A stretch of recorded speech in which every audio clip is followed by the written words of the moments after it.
All right, with our bands, you're gonna take and pinch it between your thumbs. I always like to get some blood flow and movement in our shoulders and joints and in the muscles that we're gonna be stretching. So take your band, windshield wiper it in so your palms are facing each other, and then lock in your ribs, lock in your hips. And from here, you're gonna open your chest, squeezing your shoulder blades together, raise your hands up, and back down, working that upper back rhomboid major. So you want to feel it in your upper mid back right here. Just go for about 10 reps, switch off with your partner.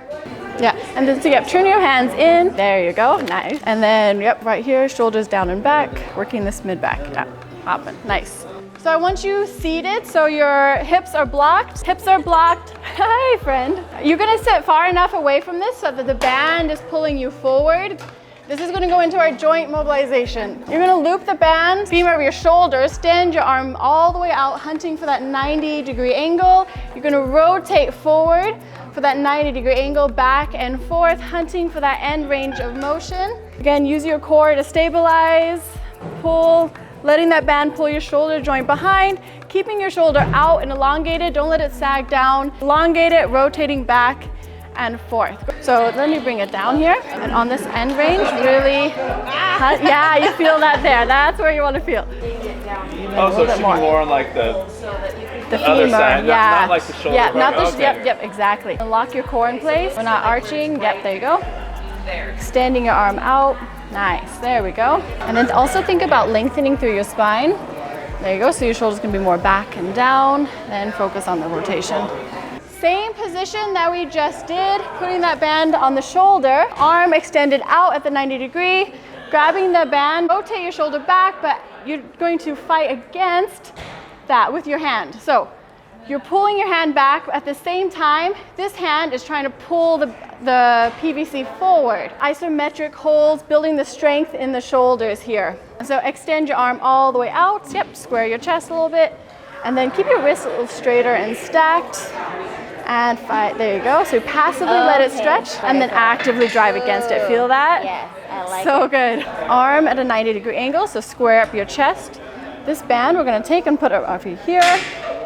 Now you can passively let it stretch for about 5 seconds. Then you're gonna work against it, fighting through that shoulder. And hold that for about 5 seconds. Feel that more so now? Yeah. Your shoulder, again, I don't wanna see you guys twisting into the band at all or like doing anything like this. We want to fight to keep our shoulders square and our hips square at all times. You're going to take the band behind your back. So you're just holding it here. With this hand, you're creating a little bit of pressure, and the other hand is trying to pull the PVC back to your body. So this hand's pulling it away. This hand's trying to pull it back. Extend this hand out a little bit more. You feel that? And then fighting against it. Feel that more so in the shoulder? And then we're gonna move this band so we target the shoulder more so. Okay. There you go. Yeah, wait. Yeah. As you pull with this hand, pull back with this hand. And you will feel that in the shoulder, strengthening it. Okay. And then if I'm feeling this in my lower back, does that mean I just need to keep my... Tuck your ribs a little bit more. Ribs, okay. So you brace your core, and then that should take it out from the lower back. Okay. Nice, good questions. So now we're gonna get into the soft tissue work and input. Find this point that I'm gonna show on Chelsea, and do this just laying on the ground. Right now, since there's so many of us, we don't have enough massage balls. We're gonna do it with a partner. You guys are gonna try to find the levator scapula. So to find that, you're gonna locate the shoulder blade, and you're gonna go just above that and then in towards the neck. Take both thumbs and apply pressure. And then they're gonna take their arm out and then protract through the shoulder. So punching through the shoulder, extending it all the way out. Then from there, they're gonna work it across their body. So all the way up, yep, here. And then across your body out, then back. And the whole time you want to keep your shoulder extended forward. And then you're going to work up, and down. So all the way around while both thumbs applying pressure. And so then on your own, what you will do is you'll pin the lacrosse ball right there on your levator scapula as you lay down, and you'd punch up to the ceiling, extending out all the way around. So try this with your partner really quick. Extend all the way out. Protract through the shoulder and then up across your body. Yeah, there you go. Nice. A little bit more inside here. Here? Yep. Nice. Oh. Yeah, there you go. He's feeling it out. And then so guys, up, down, across your body, all directions. Once you've done both arms, switch partners. Protract, there you go. There, then move across. Really punch through the shoulder, keep punching. That's the hard part you gotta remember. There you go, and work across your body. Feeling that there? Yeah. Good. That was our joint stabilization with some isometric holds. This was our soft tissue work and input. Next, we're gonna go into the shoulder stability work. Just super light kettlebell to start this.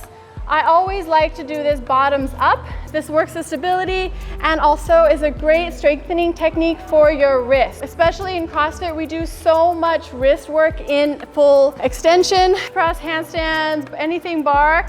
We need to strengthen our wrists so we can do more movements in this straight stacked position. I want your core braced so your hip bones are on the ground, keeping your hips locked. Stand the shoulder out, shoulder blades are down and back, locked in, and then you're gonna rotate back and forth right here. Trying to keep that arm extended. That's where we're gonna get the real work. Don't let your elbow sag. We're not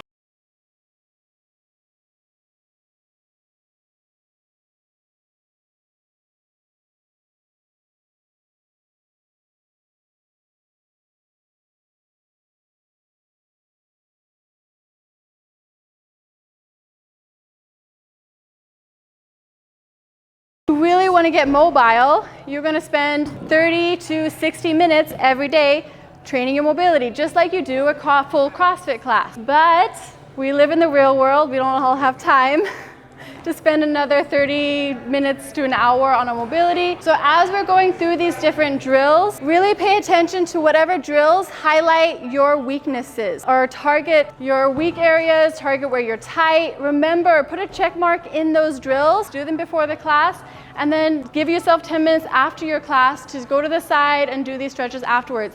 That's gonna go a long way to targeting your weakness, gaining that mobility, and building that stability in the joints. You're gonna go down to the ground, bring one knee up, the same knee that the kettlebell's punching up to the ceiling. This hand, we just gotta get it out of the way. I don't want it here because it blocks you from rolling. Start to rotate, get this knee on the ground as soon as possible, this base one. This helps stabilize you. Then from there, you can keep pushing up and rotating a little bit further and a little bit further. Most of you are gonna stop there. If you're hypermobile or been working these, you can start to extend this back leg a little bit further and get your hips on the ground. Keep your eyes on the kettlebell. If you turn your head, it's gonna get really wobbly and you're gonna risk dropping it on your face. So keep pushing up. I, again, use this foot, the stability, to help roll you back. The whole time you're pressing up through this kettlebell. Don't let your arm bend and start to sag. The next one is very similar. We're still working the shoulder, but now we're bringing in some T-spine rotation and some hip mobility. I want you to keep your palm open. From here, you're gonna hinge your hips back as you reach and look towards this kettlebell. So eyes up, looking at the kettlebell, punching through the shoulders to return. If that feels pretty easy and doable, then you can hinge your hips further back and start to bring your elbow down to the ground. Focus on your core stabilization. Don't dump into your hip joint while still pressing up. You think about reaching towards the sky at all times, hinging through your hips to touch the ground and back. Good, and then open the palm, and then this hand goes on the inside and hinge your hips behind you. So you're almost extending this leg. Yep, and that's great. It's gonna be a lot of pressure right there. That's great. And then you can just let this arm bend down to the ground if you want to really try. Great mobility. Yeah, that's really good. That's impressive. Let me see. Know if I'm in the right position. And you also have a really big kettlebell, but I know you got it, so let me see. Give me the No. She's like, you put yourself in this situation. I want to see your work now. Okay, now what do I do? So now you're going to let your hips hinge behind you a little bit and then reach forward. A little bit more, so you're almost extending through this leg.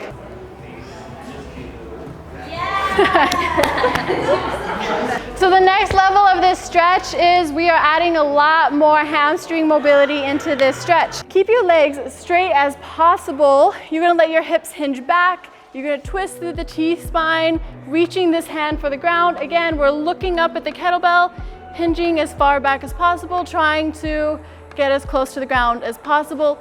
I want you to keep your back super straight, almost a slight arch, and then you're going to hinge forward and twist as much as possible. So really focus on lower back square and flat, and we don't have to go to the ground. Just go as far as you can until you find your range of motion. You'll feel your hamstrings light up and you'll feel your upper back twist. And then just hold there. Keep the lower back flat. It doesn't matter how far you go, just find your end range of motion. Good, really good position here. So then we're really targeting the upper back here. Yeah, and this T-spine rotation here. Don't go down so far. Arches here a little bit more, straighter legs. There you go, and come back up. Nice. Really isolate that T-spine rotation, punching up to the ceiling. Yeah. You're gonna walk out, so we're in our child's pose. You're gonna reach underneath. We got our T-spine rotation. Your partner's gonna help stabilize your kettlebell, and so you can pull against it and get this isometric hold. So as if you're trying to drag the kettlebell back, but we're not actually pulling it back. We're just sitting here rotating through the T-spine. Being in a seated position keeps our hips square so we can really isolate through that T-spine rotation and pull. Way back to your heels so they lock in place. And then you can even twist and look at the kettlebell too, whatever feels best on your spine, and then pull away, and you should feel that in your upper back. It's an isometric hold, and for you, you're just stabilizing it, so you're doing perfect. And then for you, bring your hips down to your heels so it stabilizes your hips, and then you can let your shoulders round a little bit more, then allowing a little bit more twist. And then I want you to also switch your grip to underhand. There you go. Now we're pulling through the shoulder. For most people, I would say start with your knees just outside of hip width apart. You're gonna walk your hands forward and then let your hands face each other, palms open, and then open through your chest. The goal is to get your chest down to the ground. That's the ultimate goal. We're gonna hold that, and then we're gonna do isometric holds of allowing the ribs to open and relax and the back to arch as much as possible. And then we're gonna do an isometric hold of pulling the ribs in, tucking your pelvis, tucking everything in really tight, and still trying to keep that full extension. So walk out, you're gonna allow yourself to stretch as far as you can, then pull your ribs in, and you're gonna really feel that stretch throughout the shoulder. And then if you pull your ribs in, then that should take everything out of your lower back, and then now you can really just push into your shoulders. Nice. Pull your ribs in and hold that tight, and I'll apply a little bit of pressure on your shoulders. How's that feel? Good. Targeting your actual shoulders here? Yeah. Nice. Yeah, I struggle so much with my thoracic mobility. Same, because if the lower back's mobile, then it just compensates and you never actually open through your shoulders. You're just always stuck. This one's been one of my favorite for that. My lower back's arching, but I can really target my upper back, upper thoracic. And then pulling the ribs in takes all of the lower back out, and then I can just really press in. Palms to face each other. Walk your hands in closer. Then extend, open, and then pull your ribs in, ribs in. And then keep extending through the shoulders. Arms straight, locked out. Yeah, right in there. Bring your hips over your knees a little bit more, and then, drop your heads down. This looks great. Press, allow your chest to drop to the ground, and then pull your ribs in, stretching there.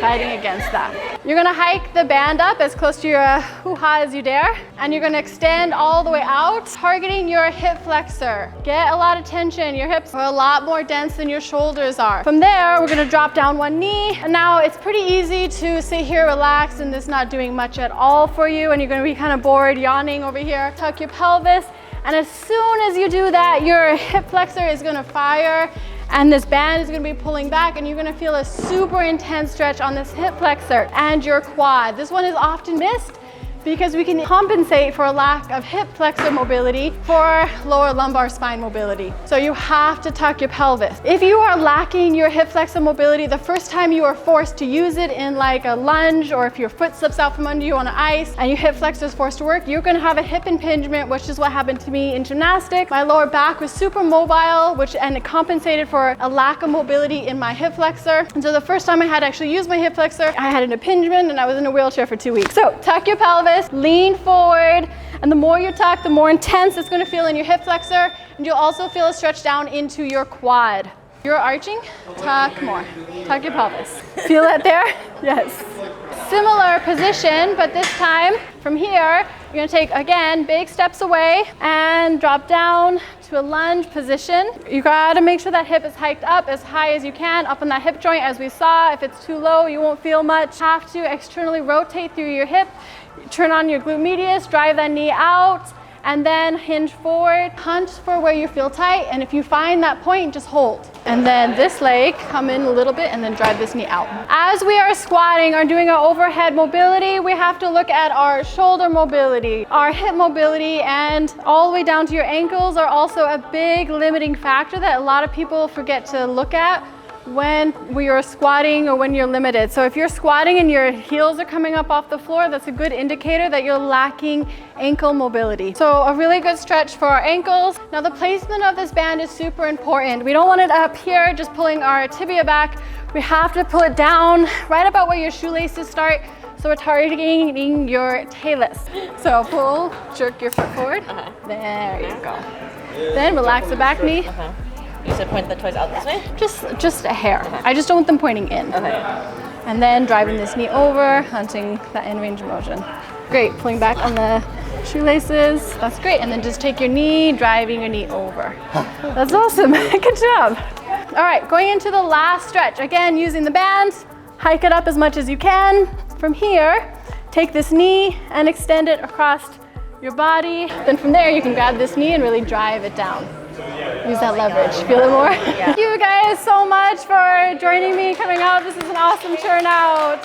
1, 2, 3. All right. I like the